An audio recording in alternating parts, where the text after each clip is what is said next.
स्वागत है दोस्तों आप सभी लोगों का एक ऐसे प्रोग्राम में जिसको हम कंटिन्यू पढ़ते चले जा रहे हैं। और निश्चित रूप में जो लेवल है वो हमेशा एग्जाम ओरिएंटेड ही होगा। तो लास्ट टाइम के वीडियोस पे हमने डिस्कस किया था किसके बारे में, निश्चित रूप में कि एक व्यक्ति है जिनका नाम है जॉन डाल्टन। अच्छे से समझिएगा मेरी बात, मैं क्या कह रहा हूं। व्यक्ति का नाम है जॉन डाल्टन। तो जॉन डाल्टन का कहना था, और कब का कहना था ये, सन 1807 लिखा है, एकदम रॉन्ग है, 1808। 1808 में कहना था ब्रिटिश साइंटिस्ट का कि जो पदार्थ होते हैं वो बहुत सारे परमाणुओं से मिलकर बनते हैं और परमाणु का विभाजन नहीं हो सकता। ये बात बोली थी, मैंने आपको समझाया था। लेकिन एक व्यक्ति है जिसका नाम है गोल्डस्टीन, बोलते ना कि ज्यादा दिन तक सच्चाई नहीं छुपती है।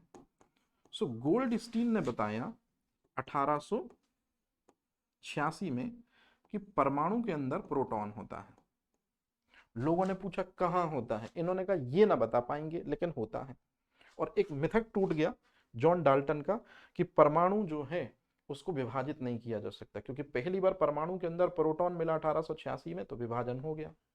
अच्छा, इनकी बात को प्रूफ करके दिखाया, मतलब इनकी बात में और वजन डाला गोल्डस्टीन की बात में जे जे थॉमसन ने, जो कि उन्हीं के स्टूडेंट हैं। तो जे जे थॉमसन जो व्यक्ति हैं, याद रखिएगा, इन्होंने 1897 में ये बताया कि, मैंने आपको बताया है, एक एक्सपेरिमेंट किया था उन्होंने कैथोड वाला, याद करिए। कैथोड रेज किन से मिलकर बनती, इलेक्ट्रॉनों से। तो कैथोड रेज यदि पदार्थ है तो प्रोटॉन किन से मिलकर बनेंगी, परमाणु से। परमाणु के अंदर इलेक्ट्रॉन भी होगा, प्रोटॉन भी होगा। फिर से जे जे थॉमसन से लोगों ने सवाल किया कि भाई आप कह रहे हो कि परमाणु के अंदर इलेक्ट्रॉन होता है, प्रोटॉन होता है, कहाँ होता है, कैसा होता है, क्या बता पाएंगे आप, दिखा पाएंगे आप ये चीज कि परमाणु के अंदर इलेक्ट्रॉन और प्रोटॉन नाम की चीज होती है। थॉमसन ने 1897 में कहा जी हाँ, मैं बिल्कुल दिखा पाऊंगा कि कैसा होता है परमाणु। तो जनरली परमाणु जो होता है, ध्यान से सुनिएगा, वो गोल होता है ना। और ये मैं बात कर रहा हूं, ये जे जे थॉमसन अपना मॉडल समझा रहे हैं। और जे जे थॉमसन ने पहली बार परमाणु की आंतरिक संरचना को समझाने की कोशिश की। तो आपसे अगर कभी क्वेश्चन कोई पूछे कि परमाणु की आंतरिक संरचना समझाने की कोशिश सबसे पहले किसने करी है, आपके दिमाग में रदरफोर्ड आता है ना जी ना। रदरफोर्ड से पहले 1911 से ठीक पहले 1897 में आप खुद ही देख लीजिए, एक मॉडल लेकर आए थे जे जे थॉमसन। इसको कहते हैं प्लम्ब पुडिंग मॉडल, या इसी को कहते हैं watermelon model. Plum pudding model का मतलब होता है केक मॉडल, या वाटरमेलन का मतलब होता है तरबूज मॉडल। इसको तरबूज मॉडल भी कहते हैं, याद रखिएगा। तरबूज मॉडल कैसे, मैं आपको बता ही देता हूँ ना। जैसे पहले बताइए तरबूज में क्या होता है, तो आप बोलेंगे कि सर तरबूज में जो रेड कलर होता है वो बिखरा होता है। जैसे ये देखिए रेड कलर, ये तरबूज मान लेते हैं। तरबूज को हमने काटा लिया, तरबूज को काटा और ये रेड कलर दिख रहा है। अब आपने देखा होगा कि तरबूज के अंदर बीज भी होते हैं। तो जो ये मैं बना रहा हूं ये बीज है, काले रंग के।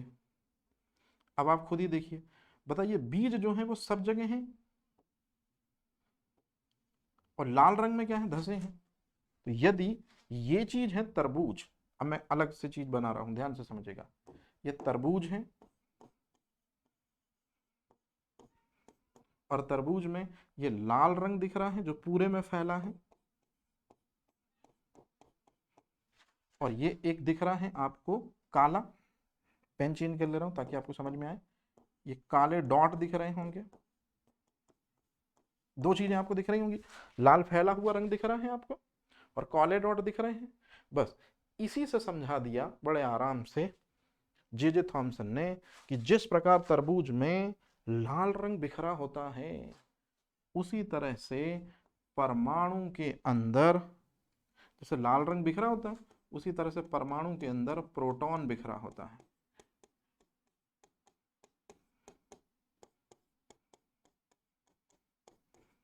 ये चीज, पूरे परमाणु में प्रोटॉन बिखरे। और जैसे लाल रंग के बीच बीच में इलेक्ट्रॉन होते हैं धसे हुए, उसी तरह से प्रोटॉन के बीच बीच में इलेक्ट्रॉन धसे हुए होते हैं। लीजिए, ये है तरबूज मॉडल, ये है प्लम पुडिंग मॉडल, ये है वाटरमेलन मॉडल। किसने बताया था सबसे पहले? सबसे पहले जे थॉमसन ने बताया था। अब पूरी दुनिया ने कहा अच्छा अच्छा ठीक है, परमाणु विभाजित नहीं था, लेकिन विभाजित हुआ 86 में, 97 में 2 पार्ट हो गए, 97 में संरचना देख ली गई कि परमाणु ऐसा होता है। एक व्यक्ति को शक था जिसका नाम है रदरफोर्ड, इसको शक था, मैं इसको अलग कर रहा हूं, ठीक है, आप चाहें तो इमेज ले सकते हैं, ठीक है। एक व्यक्ति को शक था कि यार ये जो चीज है, मतलब ये मॉडल अगर सच है, तो रदरफोर्ड ने क्या किया था आपको भी पता है,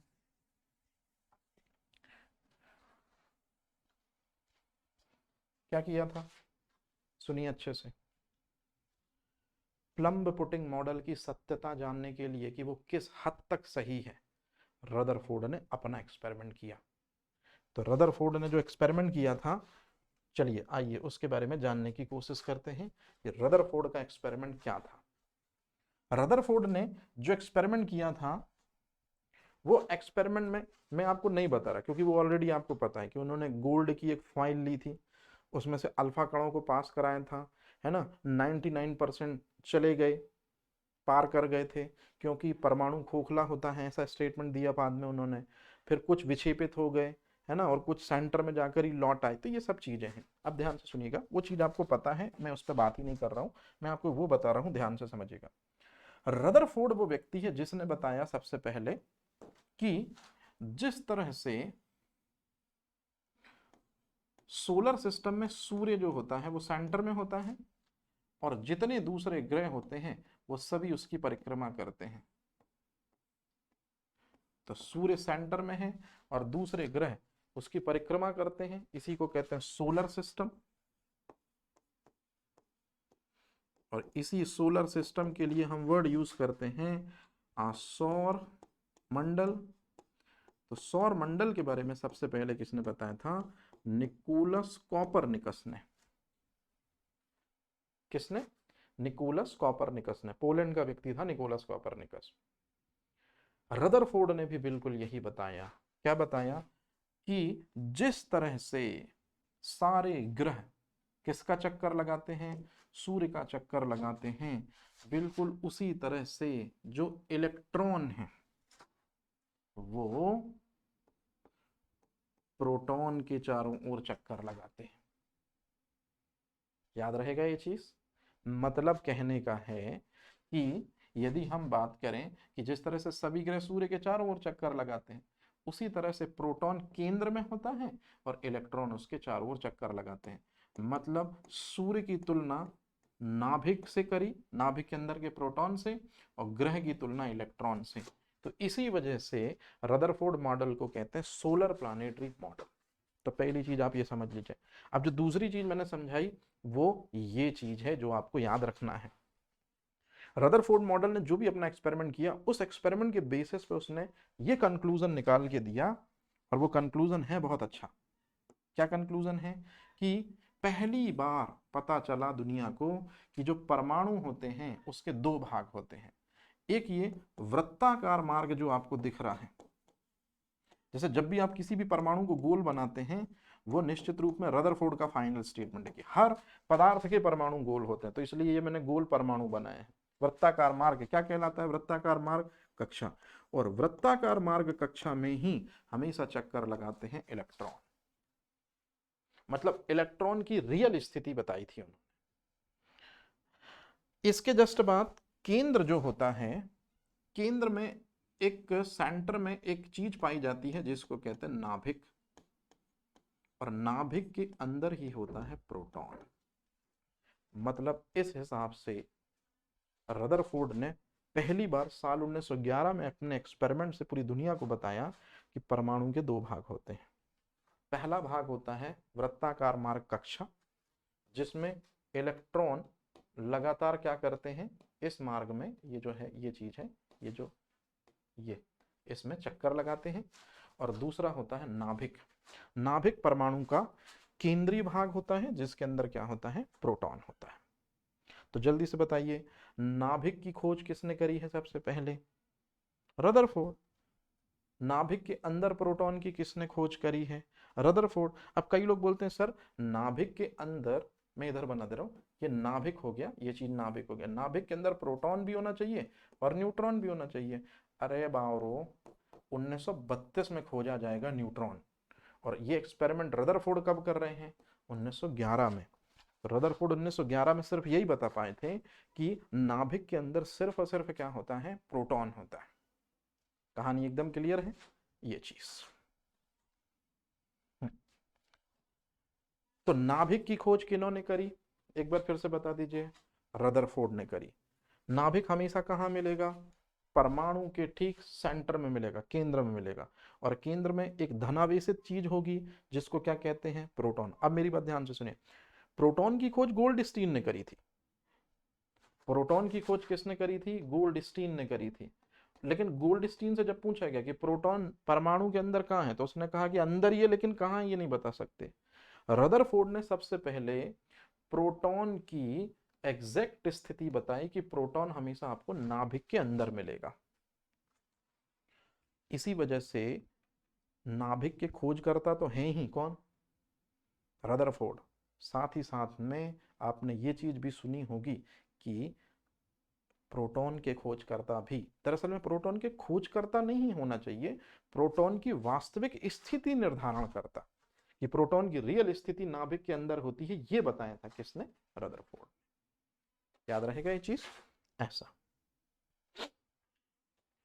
अब इसके बाद आती है वो बात, पदार्थ की द्वैती प्रकृति, मतलब कोई भी पदार्थ दो तरह से हो सकता है। तो क्या होती है पदार्थ की द्वैती प्रकृति? एक व्यक्ति है जिनका नाम है डी ब्रॉगली। डी ब्रॉगली ये बताते हैं कि कोई भी पदार्थ दो तरह से व्यवहार करता है। मतलब पदार्थ के अंदर बहुत सारे कण होते हैं और पदार्थ के अंदर बहुत सारे तरंग होती है। मतलब पदार्थ की द्वैती प्रकृति की, पदार्थ कण के रूप में भी मूव कर सकता है, पदार्थ तरंग के रूप में भी होता है, यह डी ब्रॉगली ने बताया था। इसी तरह से कोई जो परमाणु होता है वो इलेक्ट्रॉन से मिलकर बनता है, प्रोटॉन से मिलकर बनता है ना, न्यूट्रॉन से मिलकर बनता है। तो इलेक्ट्रॉन भी कण के रूप में भी हो सकते हैं और तरंग के रूप में भी हो सकते हैं। तो इलेक्ट्रॉन की कण और तरंग की प्रकृति और पदार्थ की कण और तरंग की प्रकृति ये किसने बताई थी? डी ब्रॉगली ने बताई थी। अब आप समझिए डी ब्रॉगली को यह स्टेटमेंट क्यों देना पड़ा। दरअसल में इसकी शुरुआत हुई है प्रकाश से, और इस लड़ाई को शुरू करवाया था न्यूटन ने। दरअसल में लड़ाई शुरुआत नहीं कराई, लड़ाई शुरू यहां से होती, न्यूटन से। न्यूटन ने एक सिद्धांत दिया था जिसको कहते हैं कणिका सिद्धांत। याद रखिए, कणिका सिद्धांत, पार्टिकल थ्योरी। इस पार्टिकल थ्योरी में न्यूटन ने बताया था कि जो प्रकाश होता है, ये जो प्रकाश होता है यहां से शुरू हो रही है, क्योंकि प्रकाश के पास भी द्रव्यमान होगा, आयतन घेरेगा, तो वो भी पदार्थ होगा ना भाई, है ना, तो ये भी पदार्थ होगा ही होगा, पदार्थ। प्रकाश भी एक तरह का पदार्थ ही है, क्योंकि द्रव्यमान है, आयतन भी घेरता है। हाँ, तो जो प्रकाश होता है वो बहुत सारे कणों से मिलकर बनता है। किसने बताई ये बात? तो प्रकाश जो है वो अनगिनत कणों से मिलकर बनता है। आपने देखा होगा जब खपरेल मकान रहे होंगे आप लोगों के, तो एक झिरी सी आती रही होगी घर के अंदर, है ना, तो उस झिरी में बहुत सारे कण कण कण कण दिखाई देते थे। तो वही चीज है। तो न्यूटन ने यही बात सबसे पहले बताई कि अनगिनत कणों से मिलकर बनता है कौन? प्रकाश। न्यूटन के टाइम पे एक व्यक्ति है जिसकी चला करती थी हाइगन। हाइगन ने कहा कि न्यूटन का स्टेटमेंट एकदम रॉन्ग है। दरअसल में जो प्रकाश होता है वो कणों से नहीं बल्कि तरंगों से मिलकर बनता है। किससे मिलकर बनता है? तरंगों से। तो इस तरह से आ गया तरंग सिद्धांत। तो जल्दी से बताइए, तरंग सिद्धांत किसने प्रपोज किया? वेव थ्योरी किसने दी? हाइगन ने। हाइगन ने तो यहां तक बता दिया कि प्रकाश जो है वो अनुप्रस्थ तरंग है। लो, मतलब अपनी दावेदारी पेश कर रहे हैं, पुष्टि कर रहे हैं, रियल कर रहे हैं। और अनुप्रस्थ तरंग का मतलब होता है जो सुरंग और गर्त के रूप में आगे बढ़ता है।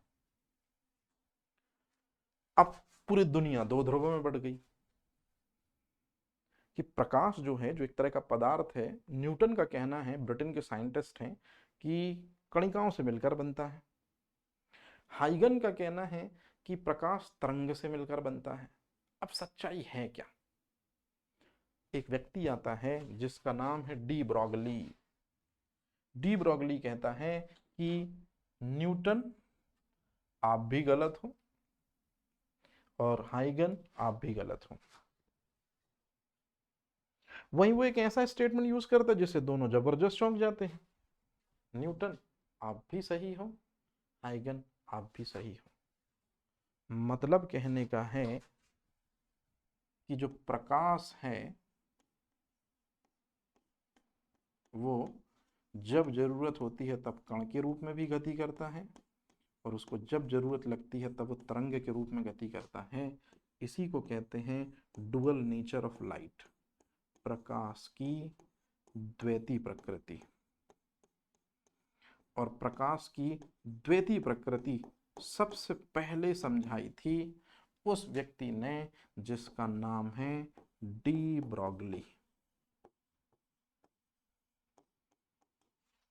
डी ब्रॉगली ने एक स्टेटमेंट दिया था, E बराबर एच न्यू और E बराबर mc स्क्वायर। ये तो अल्बर्ट आइंस्टीन का इक्वेशन हो गया। डी ब्रॉगली ने कौन सा इक्वेशन दिया था? E बराबर एच न्यू।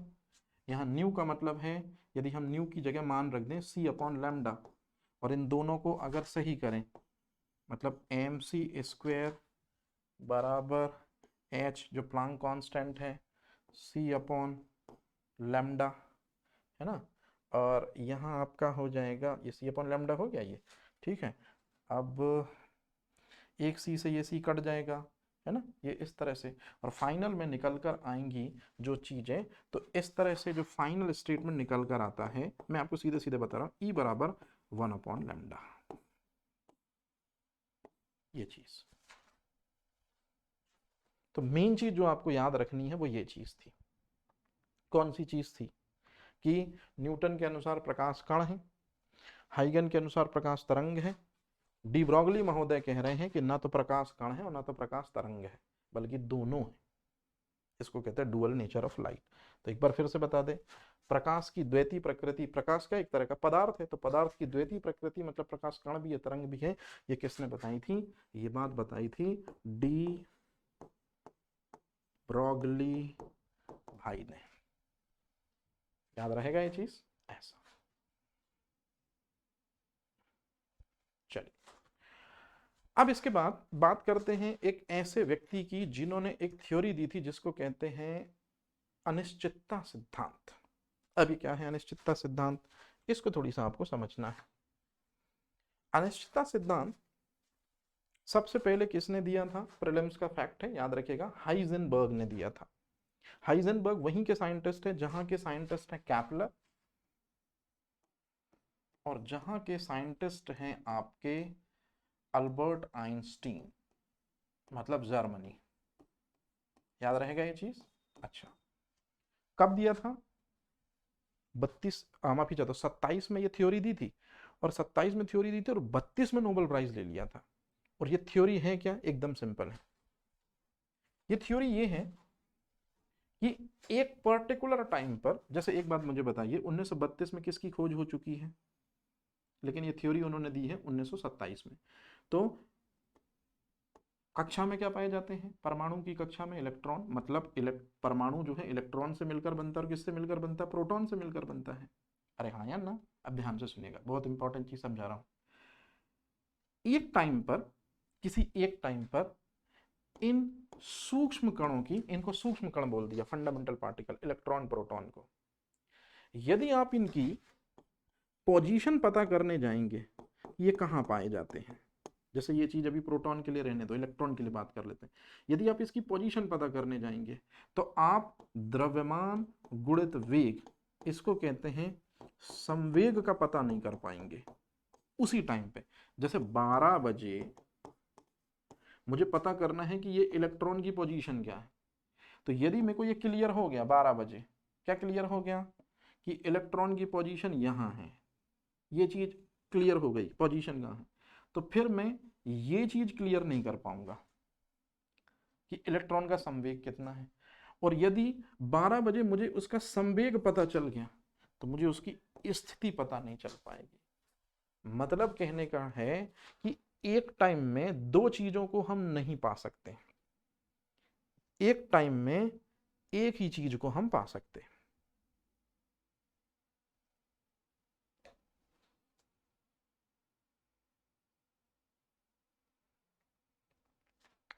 एकदम क्लियर है ये चीज? कहने का मतलब हुआ ये कि इलेक्ट्रॉन, प्रोटॉन, और 1932 में जब उनको नोबेल मिला तो ये चीज भी क्लियर हो गई कि न्यूट्रॉन, इनकी यदि आप पोजीशन पता करने जाएंगे, पोजीशन यदि आप पता करने जाएंगे, है ना, तो आप संवेग का पता, मतलब जो मोमेंटम है उसका पता नहीं कर पाएंगे। और यदि आप मोमेंटम का पता लगा लेते हैं उस टाइम पर तो आप पोजीशन को नहीं क्लियर कर पाएंगे। ये बोली थी दरअसल में किसने बात, ये हाइजेनबर्ग ने। इसलिए अनिश्चितता सिद्धांत कि पोजीशन मिलेगी तो संवेग नहीं मिलेगा, संवेग मिलेगा तो पोजीशन नहीं बता पाएंगे।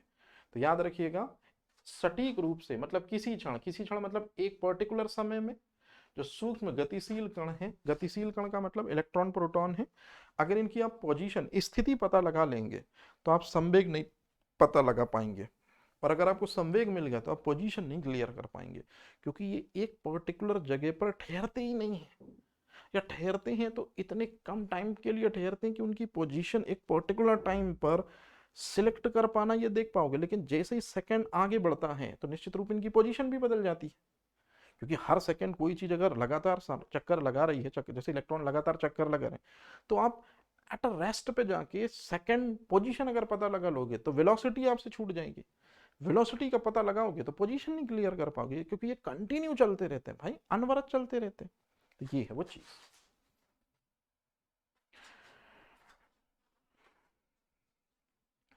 अब जो अभी तक हमने बात करी, अब थोड़ा सा जल्दी से हम परमाणु संरचना के बारे में देख लेते हैं, क्योंकि क्वेश्चन बहुत ज्यादा यहाँ से पूछे जाते हैं। तो परमाणु संरचना का मतलब है कि एक जो परमाणु होता है वो किन किन से मिलकर बनता है। तो सबसे पहले आप यहाँ पर एक डायग्राम देख लीजिए। उस डायग्राम में मैं आपको एकदम सिंपल से पहले तो ये समझा दूं, साल 1932 में, नहीं थोड़ी पीछे से शुरू करते हैं अपन, 1986 में, जरा जल्दी से बताइए परमाणु के अंदर किसकी खोज हुई? प्रोटॉन की खोज हुई। 1997 से परमाणु के अंदर किसकी खोज हुई? इलेक्ट्रॉन की खोज हुई। और 1932 में न्यूट्रॉन की खोज हुई। तो इस तरह से साल 1932 में परमाणु के तीन टुकड़े हो गए, इलेक्ट्रॉन, प्रोटॉन, न्यूट्रॉन। और रियल डाटा निकल के आया कि इलेक्ट्रॉन तो बाह्यतम कक्षा में चक्कर लगाते हैं लगातार, और जो परमाणु के केंद्र में है प्रोटॉन और न्यूट्रॉन, इस दुनिया के सबसे सशक्त बल। तो बताइए संसार का सबसे मजबूत बल, संसार का सबसे सशक्त बल कौन सा है? तो संसार का सबसे सशक्त बल जो है, याद रखिएगा, वो है प्रबल नाभिकीय बल। इसके जरिए जुड़े होते हैं। तो पूरी दुनिया को ये चीज एकदम क्लियर हो गई। ठीक है। हाँ, अब थोड़ी थोड़ी सी बेसिक इंफॉर्मेशन हम देख लेते हैं कि आज के समय पे यदि कोई परमाणु है, तो आज के समय पे यदि कोई परमाणु है, तो यदि ये परमाणु है, यदि मान लीजिए, तो 100% परमाणु में से 99% परमाणु इलेक्ट्रॉन, प्रोटॉन और न्यूट्रॉन से मिलकर ही बनेगा। तो 100% परमाणु में से इलेक्ट्रॉन, प्रोटॉन, न्यूट्रॉन से मिलकर ही बनेगा परमाणु। इसलिए इलेक्ट्रॉन, प्रोटॉन, न्यूट्रॉन ये स्थायी मूलभूत कण है। इलेक्ट्रॉन की खोज किसने करी? जे थॉमसन ने 1897 में। प्रोटॉन की खोज किसने करी? गोल्डस्टीन ने। और स्थिति किसने बताई? 1911 में रदरफोर्ड ने। न्यूट्रॉन की खोज 1932 में किसने करी? चैडविक ने। लेकिन 1% ऐसे भी कण हैं, जैसे यहाँ 3 दिख रहे हैं, और भी हैं बहुत सारे, लगभग 30 मूलभूत कण हैं जिनसे एटम बनता है, लेकिन आज भी स्थायी 3 ही हैं। मुख्य रूप से परमाणु इलेक्ट्रॉन, प्रोटॉन, न्यूट्रॉन से ही 99% बनता है, लेकिन कुछ अस्थायी कण हैं जो भी परमाणु को बनाने में मदद करते हैं। मतलब कुछ सेकंड के लिए ये कण आते हैं परमाणु के अंदर, और परमाणु जैसे ही आएंगे फिर कुछ समय बाद चले जाएंगे, इसलिए अस्थायी मूलभूत कण। तो पॉजिट्रॉन, न्यूट्रिनो और मेसॉन, ये 3 दरअसल में वो कण होते हैं जिनसे मिलकर बनता है कौन, जिनसे मिलकर बनता है दरअसल में आपका न्यूट्रॉन। सही है क्या? अरे क्या बोल रहा हूं भाई, परमाणु मिलकर बनता है, लेकिन ये अस्थायी मूलभूत कण है। अस्थायी मूलभूत कुछ समय के लिए आएंगे और फिर चले जाएंगे, ऐसे। तो सबसे पहले हम पढ़ते हैं जो चीज आपने ऑलरेडी पढ़ रखी है, बस उन्हीं के बारे में मैं आपको क्लियर कराता। याद करिए, 3 स्थायी मूलभूत कण हैं जिनसे मिलकर परमाणु बनता है। सबसे पहले कौन खोजा गया था? तो आप बोलेंगे कि सर सबसे पहले 1886 में गोल्डस्टीन ने एनोड रेस की सहायता से किसकी खोज करी है? प्रोटॉन की खोज। मतलब इलेक्ट्रॉन, प्रोटॉन और न्यूट्रॉन, इन 3 मूलभूत कणों में सबसे पहले कौन खोजा गया था? प्रोटॉन खोजा गया था। प्रोटॉन कहाँ मिलेगा? नाभिक के अंदर मिलेगा, न्यूट्रॉन के साथ। तो ये तो आपको पता ही है, ठीक है। अब इसके बाद यदि मैं आपसे पूछूं कि इलेक्ट्रॉन के खोजकर्ता का नाम क्या है, तो आप ये तो बता देंगे कि इलेक्ट्रॉन के खोजकर्ता हैं जे थॉमसन, 1897 में खोज किया था उन्होंने। और कौन सी रेस की सहायता से खोजे थे? कैथोड रेस की सहायता से खोजे थे। हाँ, एक बात याद रखिएगा, इलेक्ट्रॉन हमेशा किसी परमाणु के बाहर लगातार चक्कर लगाते रहते हैं, और किसी भी पदार्थ का रासायनिक व्यवहार, तो कोई भी पदार्थ, चाहे वो तत्व हो, चाहे वो धातु हो, चाहे वो धातु हो, किसी भी पदार्थ का जो रासायनिक व्यवहार है वो इलेक्ट्रॉनों की संख्या पर निर्भर करता है। जैसे ये एक तत्व है कार्बन, ये तत्व ऑक्सीजन, ये दोनों रिएक्शन करते हैं, बनता है CO2। अब ध्यान से सुनिए, कार्बन के बाह्यतम कक्ष में कितने इलेक्ट्रॉन होते हैं? 4। ऑक्सीजन के बाह्यतम कक्ष में कितने इलेक्ट्रॉन होते हैं? 6। असल मायने में जब कोई तत्व एक दूसरे से संयोग करते हैं तो तत्व संयोग नहीं करता, तत्व के बाह्यतम कोश के इलेक्ट्रॉन संयोग करते हैं। इसी को कहते हैं रासायनिक व्यवहार। तो किसी भी तत्व का या किसी भी पदार्थ का रासायनिक व्यवहार इलेक्ट्रॉनों की संख्या पर निर्भर करता है। अब यदि आपसे कोई पूछे कि 1932 में चैडविक ने किसकी खोज करी थी, तो याद रखिएगा 1932 में जो जेम्स चैडविक है उन्होंने किसकी खोज करी थी? न्यूट्रॉन की खोज करी थी। याद रहेगा ये चीज? अच्छा, अब अगर मैं पूछूं कि यदि मेरे को परमाणु बम बनाना है,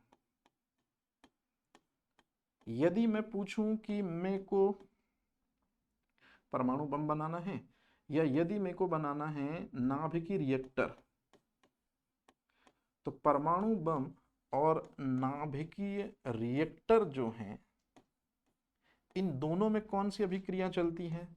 तो आप बोलेंगे नाभिकीय विखंडन अभिक्रिया चलती है। लेकिन खबरदार, यह नाभिकीय विखंडन का मतलब क्या होता है? आप पढ़ते हैं, यूरेनियम को लेते हैं, न्यूट्रॉन से हिट करते हैं, वो 2 पार्ट में डिवाइड हो जाता है और ऊर्जा निकलती है। तो ये आपने सुना होगा, और ये बेरियम हो जाता है और ये क्रिप्टॉन हो जाता है। नाभिकीय विखंडन में यही होता है ना? तो आप खुद देखिए, यूरेनियम को हिट करने के लिए किसकी जरूरत पड़ती है? न्यूट्रॉन की। और न्यूट्रॉन, हमने सुना है कि न्यूट्रॉन तो हमेशा प्रोटॉन के साथ में इस दुनिया के सबसे सशक्त बल के द्वारा बंधा होता है। तो सवाल पैदा होता है कि न्यूट्रॉन प्रोटॉन को छोड़कर और ये बीच का बंध जो है तोड़कर यहां कैसे आ गया? यहां कैसे आ गया? नाभिकीय, इसको नाभिकीय रसायन बोलते हैं, नाभिकीय रसायन अभिक्रिया बोलते हैं नाभिकीय विखंडन को। तो नाभिकीय विखंडन अभिक्रिया में कैसे टेक पार्ट करने लगा न्यूट्रॉन का? अच्छा, पहली चीज ये बताइए, नाभिकीय विखंडन की अभिक्रिया में इलेक्ट्रॉन की जरूरत होती है, प्रोटॉन की कि न्यूट्रॉन की? तो आप खुद बोलेंगे कि सर न्यूट्रॉन की जरूरत होती है। किस उपकरण की सहायता से न्यूट्रॉन लाया जाता है? तो आंसर है साइक्लोट्रॉन। तो याद रखिएगा, साइक्लोट्रॉन की सहायता से न्यूट्रॉन को बाहर निकाला जाता है। ये सबसे इंपॉर्टेंट चीज। कोई कंफ्यूजन तो नहीं है। अब आते हैं मुद्दे की चीज पे। परमाणु बम अनियंत्रित नाभिकीय विखंडन अभिक्रिया पर आधारित है। मतलब परमाणु बम का सिद्धांत अनियंत्रित, इस रिएक्शन को कंट्रोल नहीं किया जा सकता, और नाभिकीय रिएक्टर में मंदक की सहायता से, मतलब D2O है ना, और ग्रेफाइट का चूर्ण, और आपने नियंत्रक क्षणें पढ़ी होंगी कभी ना कभी, नियंत्रक क्षण, नियंत्रक क्षण में कैडमियम होती है और बोरॉन होती है, इनकी सहायता से, मतलब मंदक की सहायता से और नियंत्रक क्षणों की सहायता से नाभिकीय रिएक्टर के अंदर जो नाभिकीय विखंडन अभिक्रिया ये नियंत्रित हो जाती है। तो आप अच्छे से देख लीजिए, नियंत्रित नाभिकीय विखंडन के सिद्धांत पर कौन काम करता है, बताइए जरा जल्दी से। नियंत्रित नाभिकीय विखंडन के सिद्धांत पर कौन काम करता है, नाभिकीय रिएक्टर। और अनियंत्रित नाभिकीय विखंडन के सिद्धांत पर कौन काम करता है, परमाणु बम। तो ये चीज जो है ये आपसे पूछी जाती है, इसके लिए आपको प्रिपेयर रहना है बहुत अच्छे से। यहां तक कोई दिक्कत तो नहीं है, कोई कंफ्यूजन तो नहीं है, ठीक है। अच्छा, अस्थायी मूलभूत कणों की बात करें तो इनमें आपको नाम बहुत अच्छे से याद रखने हैं कि कुछ कुछ देखें, वास्तविकता में जो परमाणु है वो इलेक्ट्रॉन से, प्रोटॉन से और न्यूट्रॉन से, सशक्त बंध से ही मिलकर बनता है, इन्हीं तीन से मिलकर बनता है 99%।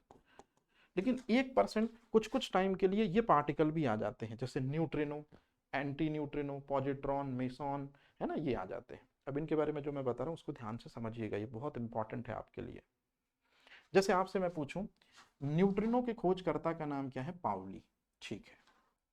पाउली ने 1930 में न्यूट्रिनो की खोज की थी। अच्छे से देख ले, न्यूट्रिनो लिखा कि न्यूट्रॉन लिखा है, न्यूट्रिनो, और ये अस्थायी मूलभूत कण है। तो जो न्यूट्रिनो है ये जो है, इसके पास में आवेश नहीं होता है, और आवेश इसलिए नहीं होता है क्योंकि एम नहीं होता। मतलब आपसे अगर क्वेश्चन पूछा जाए कि परमाणु में उस कण का नाम बताओ जिसके पास द्रव्यमान नहीं होता है, और द्रव्यमान नहीं होने से आवेश भी नहीं होगा, याद रखिएगा न्यूट्रिनो पार्टिकल। इलेक्ट्रॉन जो होता है, इसके बारे में आपने सुना होगा कि इलेक्ट्रॉन जो है इसका आवेश कितना होता है, -1.6 इंटू 10⁻⁻19 कूलाम चार्ज होता है। चार्ज को हमेशा कूलाम में व्यक्त करते हैं। अच्छा, तो इलेक्ट्रॉन का आवेश कितना होता है, ये लिखा है। इलेक्ट्रॉन का द्रव्यमान कितना होता है, 9.1 इंटू 10⁻27, और ये होता है ग्राम में, याद रहेगा ये चीज। और किलोग्राम में यदि हम बोलेंगे तो -31 kg, ये चीज तो याद रखिएगा, ये द्रव्यमान है, भार है। मेरी बात बड़े अच्छे से सुनेगा, मैं बहुत इंपॉर्टेंट चीज बता रहा हूं। जो इलेक्ट्रॉन होता है उसका आवेश आप देख लीजिए और द्रव्यमान देख लीजिए, समझ में आ गया। अब सुनिए, पॉजिट्रॉन जो होता है, मैं इसको, पॉजिट्रॉन को मैं ब्लैक कलर से ले रहा हूं, क्योंकि ये पॉजिट्रॉन में ब्लैक दिख रहा है। पॉजिट्रॉन का द्रव्यमान बिल्कुल इतना ही होता है, मतलब पॉजिट्रॉन का जो एम होता है, द्रव्यमान होता है, वो इलेक्ट्रॉन के बराबर होता है। पॉजिट्रॉन का जो आवेश होता है वो बिल्कुल इतना ही होता है, बिल्कुल इतना ही होता है। बस फर्क इतना है कि इलेक्ट्रॉन पर आवेश माइनस में होता है, पॉजिट्रॉन पर प्लस में होता है। मतलब इलेक्ट्रॉन की खासियत ये है, और पॉजिट्रॉन को इससे दर्शाते हैं, ई पॉजिटिव से।